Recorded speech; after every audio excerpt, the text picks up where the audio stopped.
మధ్యతరగతి ప్రజలకు వైద్యానికి ఇబ్బందులు ఎదుర్కోకుండా రాష్ట్ర ప్రభుత్వం అర్హులైన వారికి ముఖ్యమంత్రి సహాయ నిధి కింద సాయం అందిస్తోందని రాష్ట్ర జలవనరుల శాఖ మంత్రి డాక్టర్ నిమ్మల రామానాయుడు పేర్కొన్నారు. పాలకొల్లు నియోజకవర్గంలో పేద మధ్యతరగతి వర్గాలకు ముఖ్యమంత్రి సహాయ నిధి నుంచి వైద్య సాయాన్ని అందించారు.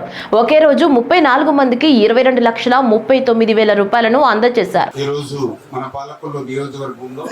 ముఖ్యమంత్రి సహాయ నిధి నుంచి 34 మందికి 21,39,000 రూపాయలు అందుకున్నటువంటి లబ్ధిదారులందరూ కూడా పూర్తి ఆరోగ్యాలతో నిండు నూరేళ్లు కూడా ఆనందోత్సాహాలతో మీరందరూ కూడా జీవించాలని మనస్ఫూర్తిగా ఈ రాష్ట్ర ముఖ్యమంత్రి చంద్రబాబు నాయుడు గారి దగ్గర నుండి మన గ్రామ తెలుగుదేశం జనసేన బీజేపీ కార్యకర్త వరకు కూడా మేమందరూ కూడా మనస్ఫూర్తిగా కోరుకుంటూ ఉన్నాం. మీకు అందిస్తూ ఉందని అంటే మరి వేళ ఈ ప్రభుత్వం పేదల పట్ల మీ ఆరోగ్యం పట్ల ఎంత శ్రద్ధ కనపరుస్తుంది అనే దానికి ఇదే ఒక ఉదాహరణ విషయాన్ని సందర్భంగా తెలియజేస్తూ ఉన్నా. ఎందుకు ఈ మాట చెప్తున్నా అంటే గతంలో కూడా చూశారు ప్రభుత్వాన్ని మీరు 5 సంవత్సరాల వాళ్ళ ప్రభుత్వంలో ఎప్పుడైనా ఇట్లా 10 మందిని కూర్చోబెట్టి సీఎంఆర్ఎఫ్ ఇచ్చినటువంటి పరిస్థితి లేదు. ఒక సీఎంఆర్ఎఫ్ ఇస్తే దాన్ని 6 నెలలు చక్రం కింద తిప్పేవారు. అటువంటి పరిస్థితి అంటే 100 మంది అప్లై చేస్తే ఒక్కటో అలా ఇచ్చి చేతులు దుక్కునేటువంటి పరిస్థితి. సీఎంఆర్ఎఫ్ అప్లికేషన్లు మీరు కష్టపడి వాళ్ళ వైఎస్ఆర్సీపీ కార్యాలయం ఇస్తే ఆ ఇన్ఛార్జి ఖాళీ చేసినప్పుడల్లా మీరు పెట్టిన అప్లికేషన్లు అన్ని కూడా ఆ ఖాళీగా ఏదైతే బిల్డింగ్ లోనే ఇక్కడే ఉండిపోయాయి.